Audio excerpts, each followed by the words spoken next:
This is a show that brings together work from over 27 years of thinking and making and traveling all into one space. The title of the show, What is Us and What is Earth? It's from a longer narrative text exploring how we are connected to Mars, how Mars is our planetary sibling, and that in general, thinking about geology, thinking about these distinctions between the biological world and the geological world and the planetary world, that all of these distinctions are imposed, that ultimately we are all materially connected, our histories are connected, our matter is connected, and so the line between what is us and what is Earth is very fine. I think my earliest understanding of this connection between, let's say, personal time and deep time, or again, the biological and the geological as somehow being linked, was when I was very, very young, when I was training to be a stone carver, when I was a teenager, and I was often using offcuts of alabaster that was very fleshy and very pink and had a lot of veining in it.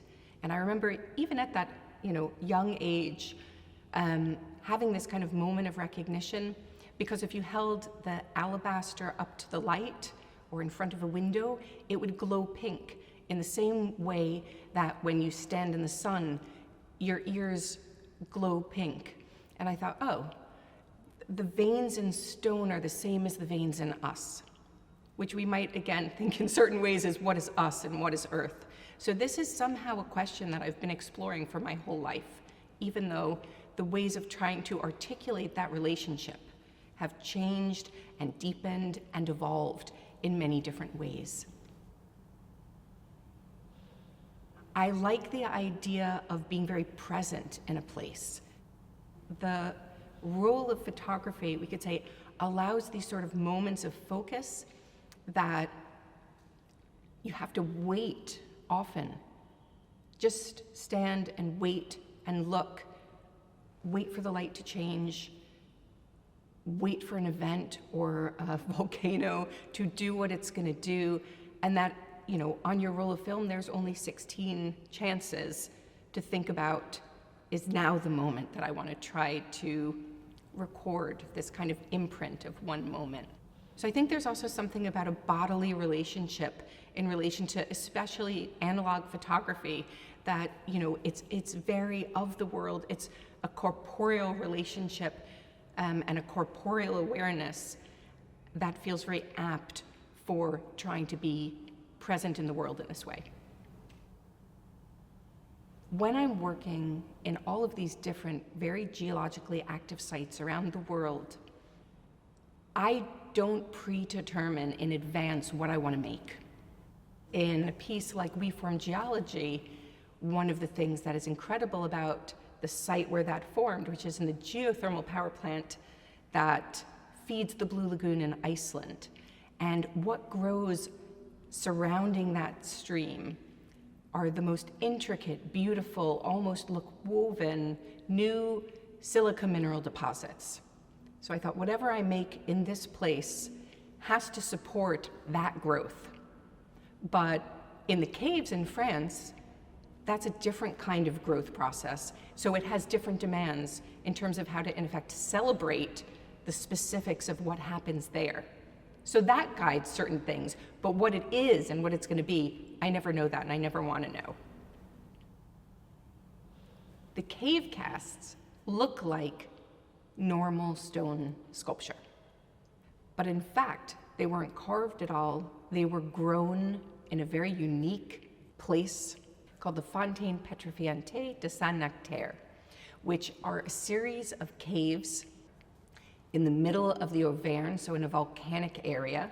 And in a normal limestone cave, 1 centimeter of limestone grows in 100 years. But in these caves, 1 centimeter of limestone grows in 1 year. So these were made from combining 2 different hard ground copperplate etchings that I made with lots of really delicate line work. I then worked with a 3D modeler, and we redrew every element in these etchings to make them into a 3D model. We sent the model to the caves in France. They took a natural rubber mold off of the model, and then inside of the caves, they have channeled the water which runs through. So they put these molds, these natural rubber molds, on the rungs of 27-meter high casting ladders.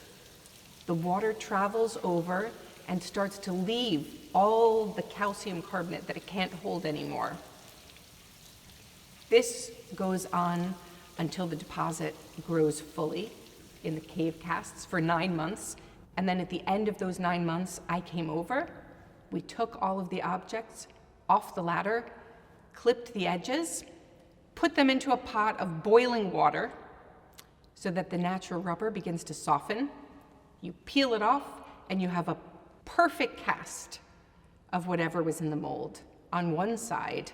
But if you flip it over onto the other side, it just looks like a rough cave wall. So in effect, what the cave casts are cast stalactites.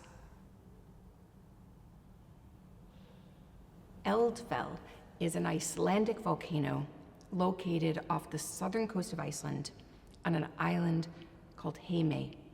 I first learned about Eldfell when I was camping my way around Iceland in 2002. I was in a bunkhouse, and there was another couple also staying in the same room, and they had just returned from the Vestman Islands, from Heimaey. And they said, oh, it was amazing. We climbed up this volcano that formed in 1973. And I was like, what?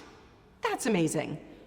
I was born in 1973. So I was like, that's incredible. What a brilliant thing. Promptly forgot it. Didn't remember anything about it at all.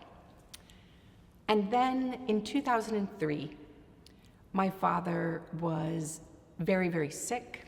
He had cancer. And I was approaching my 30th birthday, and my parents were saying, oh, what are you going to do for your 30th? And it just didn't feel like the right thing to have a big party. And then one day when I was with them, I suddenly remembered this volcano born in 1973. And I said, I know exactly what I want to do for my birthday. I want to go and meet this volcano that was born in the same year I was born, when we both turned 30. And not long after I was there, this was in September, my father died in December, very shortly after. And I didn't even think I'm making a project about this volcano. And I didn't think I'm making a project about this volcano as a way to think about lifespans and cycles of life and mortality and change. But I came to understand as I started drawing in relation to those field experiences on the volcano that that's exactly what I was doing. And then as I approached 40, I thought, okay, I'm going back. And I felt that I had made a pact with the volcano at 40, that if I could, if life and health and the world allowed, that I would return to Eldfell for every significant birthday for the rest of my life. But at a certain point, I'll no longer be here, and the volcano will keep going. And then its lifespan will grow and grow and grow, and it will start to exist in a geological sense of time. And so embedded into this project is an acceptance and an understanding about really trying to think about what it means to share your life with a volcano and all of the questions that come with that.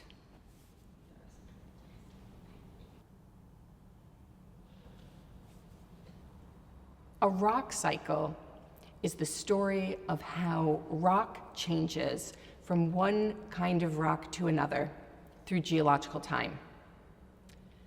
And I've become really interested in expanding the notion of the rock cycle, because often within these different stages of how one rock changes to another kind of rock through all these geological processes and deep time, the stage that's left out is the life stage, because often rock that we encounter as something inert and still, not alive, in fact is made and composed of life forms that lived and thrived millions and millions of years ago. So the rock cycle from stromatolites to diamonds traces a rock cycle from stromatolites, these very early organisms that lived and helped oxygenate our atmosphere, all the way through limestone, marble, and mineral, and it folds us into the story as well. All these materials, all these kinds of life forms and stones are composed of calcium carbonate. And we too are composed of calcium carbonate through our teeth and our bones. So we can imagine that we are part of a deep time calcium carbonate family tree that goes all the way from the early life forms, these stromatolites that helped us breathe, through all these different kinds of stone and minerals that grew in the pockets of those stones in turn, and us, that we are embedded in that deep time story.